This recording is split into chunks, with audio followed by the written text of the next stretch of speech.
akan membawa materi dengan judul Guru PAUD Profesional. Yang pertama, konsep profesi, profesional, dan profesionalisme. Apa itu profesi? Profesi itu adalah suatu jabatan atau pekerjaan yang diperoleh melalui latihan khusus yang memadai. Suatu jabatan atau pekerjaan yang biasanya memerlukan persiapan yang relatif lama dan khusus pada tingkat pendidikan tinggi yang pelaksanaannya diatur oleh kode etik tersendiri, dan suatu pekerjaan atau jabatan yang menurut keahliannya, tanggung jawab, dan kesetiaan terhadap pekerjaan tersebut.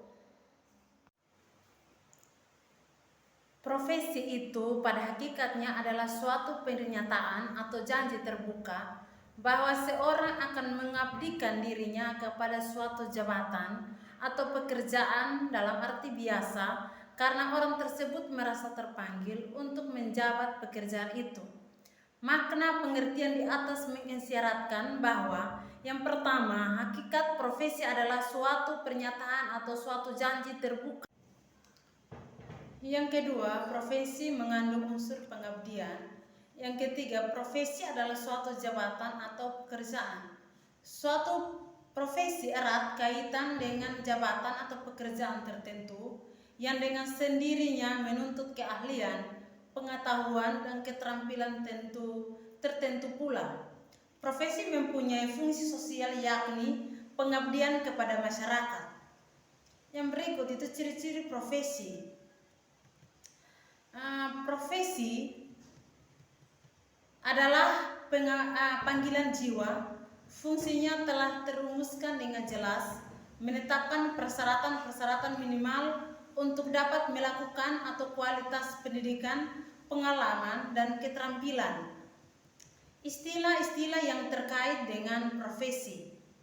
Profesi yang pertama itu penampilan seseorang yang sesuai dengan tuntutan yang seharusnya menunjukkan kepada orang lain. Yang kedua, profesionalisme. Ciri-ciri profesi.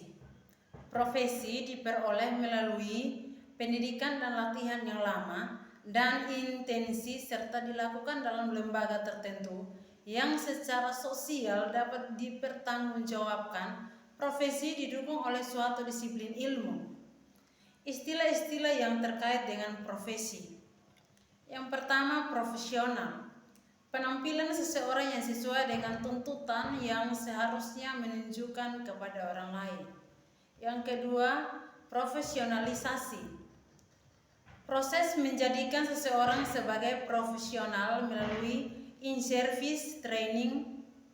Yang berikut, profesionalisme.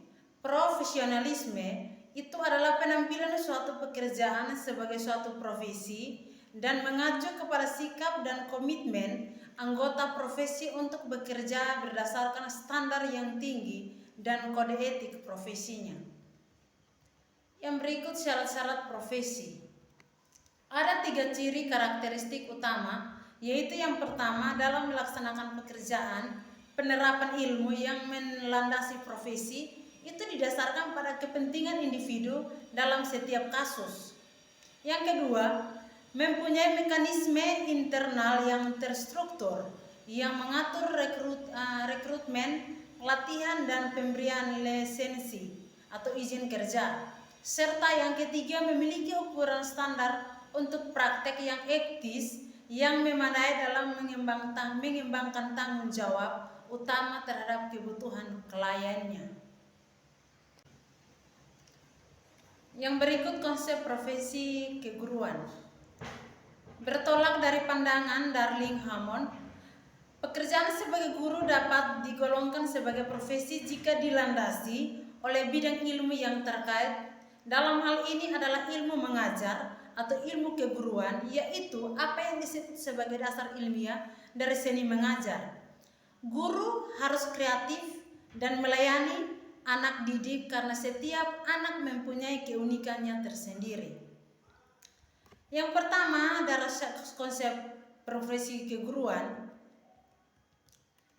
yaitu syarat profesi keguruan berkaitan dengan penyediaan guru atau dalam Undang-Undang Nomor 14 Tahun 2005 tentang guru dan dosen dan Peraturan Pemerintah Nomor 74 Tahun 2008 tentang guru telah menggariskan bahwa hal itu menjadi kewenangan lembaga pendidikan tenaga kependidikan. Kita lanjut yang berikut, jabatan guru sebagai profesi. Nah, ini sama halnya dengan dokter, hakim, opeteker maupun polisi. Guru adalah profesi. Artinya, untuk menjadi guru butuh persyaratan pendidikan dan keahlian khusus. Guru tidak biasa dilokai oleh orang lain. Pemerintah telah memensyaratkan untuk menjadi guru minimal harus memenuhi 2 persyaratan, yaitu kualifikasi akademik dan kompetensi. Di samping itu, guru harus memiliki sertifikat pendidikan, sehat jasmani rohani, dan memiliki kemampuan dalam mewujudkan tujuan pendidikan nasional. Nah, syarat jabatan guru PAUD harus memenuhi persyaratan berpendidikan S1 pendidikan guru PAUD. Memang untuk pendidikan S1 guru PAUD baru diatur beberapa tahun ini. Wajar jika sekarang banyak sekali lulusan pendidikan non PAUD yang menjadi guru PAUD. Pemerintahan sedang melakukan penataan agar seluruh guru PAUD berpendidikan S1 di PG PAUD, sama seperti guru SD yang wajib berpendidikan PG SD. Profesi guru harus diakui mendapat perlakuan serta kesejahteraan yang sama dengan guru jenjang pendidikan lainnya. Mengapa? Tidak semua orang serta-merta bisa menjadi seorang guru PAUD. Bahkan tidak semua guru bisa menjadi guru bagi anak-anak usia dini. Guru SD, SLTP, SMA, bahkan dosen sekalipun tidak bisa secara profesional menjadi guru anak usia dini. Mendidik anak usia dini membutuhkan pengetahuan atau kemampuan atau skill atau pengalaman praktik yang cukup, bakat sehingga kepribadian yang menunjang. Tak heran jika beberapa negara maju memberikan penghormatan yang tinggi kepada guru PAUD, mengingat tugasnya yang lebih berat daripada guru pada jenjang lainnya. Mengapa? Yang pertama, anak usia dini itu mulai dari umur usia 0 sampai 6 tahun.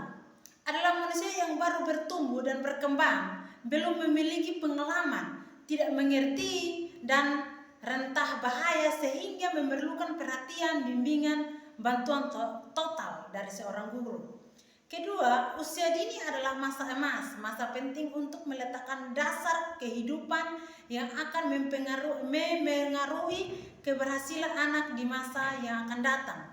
Kegagalan pendidikan di masa emas akan berbahaya bagi masa depan anak dan berarti juga berbahaya bagi masa depan bangsa ini.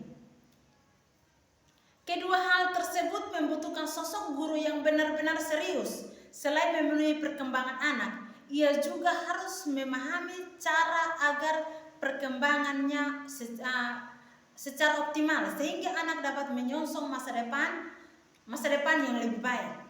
Guru PAUD adalah sosok yang luar biasa. Ia harus bisa mendidik, mengasuh, membimbing. Tugas guru PAUD sama beratnya dengan tugas seorang ibu, bahkan ia berperan ganda, yaitu menjadi ibu dalam situasi tertentu dan menjadi guru pada situasi lainnya. Ia harus pandai merawat, pandai mengasuh, menjaga, mendidik, memberi contoh teladan, bahkan harus bisa mengurus buang air besar dari seorang anak. Dia harus bisa memandikan, mengenakan pakaian, mengasuhnya sampai dia tidur. Bukan saja sampai dia tidur, dia harus menyuapi, dia harus mengejar-ngejar ketika dia berlari ke sini dan kemarin.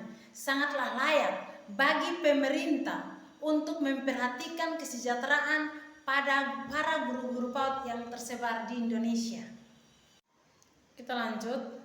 Yang berikut, faktor bakat dan pengalaman praktik. Yang pertama, bakat minat menjadi guru. Bakat minat merupakan salah satu faktor yang mustahil diabaikan untuk menjadi guru. Guru berbakat dengan guru tanpa bakat terlihat jelas perbedaannya setelah beberapa tahun ia mengajar. Guru tanpa bakat cenderung menonton, kurang inisiatif, kurang rajin, mengajar sekadarnya meskipun ia lulus S1 PAUD serta telah ratusan kali ikut seminar, pelatihan, atau kegiatan ilmiah lainnya. Guru dengan bakat meskipun hanya mengenyam pendidikan 1 tahun bisa disukai anak karena mampu menyajikan pembelajaran secara menyenangkan.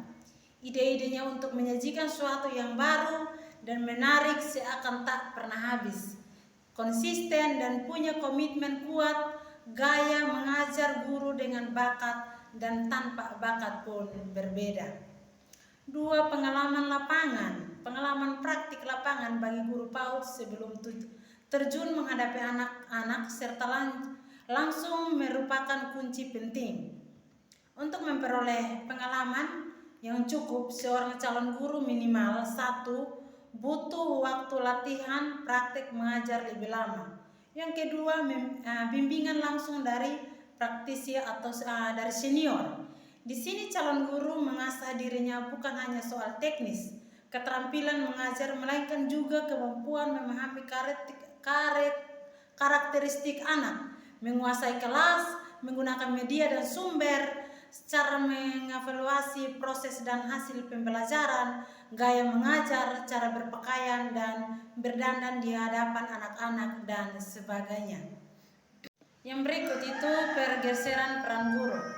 Setiap guru penting menyadari bahwa sejak memasuki era milenium ketiga, terjadi pergeseran paradigma pendidikan. Kemajuan ilmu pengetahuan dan teknologi melahirkan era globalisasi yang berdampak terhadap perubahan tentukan kehidupan masyarakat, baik ekonomi, sosial, politik, termasuk pendidikan.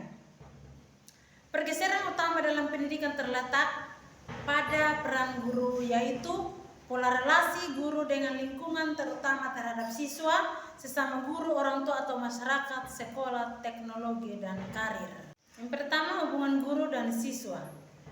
Hubungan guru dan siswa yang pertama ada pendekatan belajar. Yang kedua itu orientasi berpikir, sikap berperilaku, orientasi pembelajaran. Hubungan mana dengan sesama guru sebagai mitra kerja, mengembangkan sikap toleransi tinggi, bisa bekerja sama dan mengembangkan pembelajaran, menjunjung tinggi kejujuran, hubungan saling menghargai dan saling menghormati, saling mendorong kemajuan, teman sebagai lingkungan belajar. Hubungan guru dengan orang tua, siswa, dan masyarakat. Memaknai bahwa tujuan guru orang tua terhadap anak-anak adalah sama. Dulu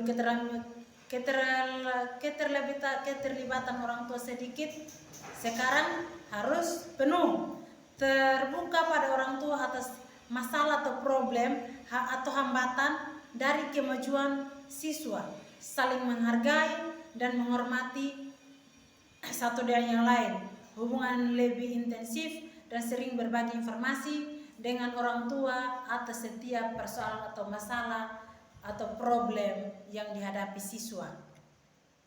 Hubungan guru dengan sekolah, hubungan guru dengan teknologi. Seorang guru harus menaruh minat yang tinggi terhadap kehadiran teknologi. Guru mampu memanfaatkan teknologi dalam pelajaran, yaitu diantaranya media, sumber ruangan, dan fasilitas. Guru mampu menyaring teknologi positif terhadap siswa. Nah, untuk guru dan siswa berbakat, tambahan karakteristik yang harus dimiliki adalah memiliki tingkat berpikir lebih tinggi, mampu mengekspresikan ide-ide yang kreatif, mampu mengembangkan berpikir yang baik, mampu mensimulasi berpikir tingkat tinggi, mampu mendorong kemandirian berpikir, mampu mengajarkan cara pemecahan masalah, memiliki kemampuan generalisasi, dan tingkat komitmen terhadap pekerjaannya jauh lebih tinggi.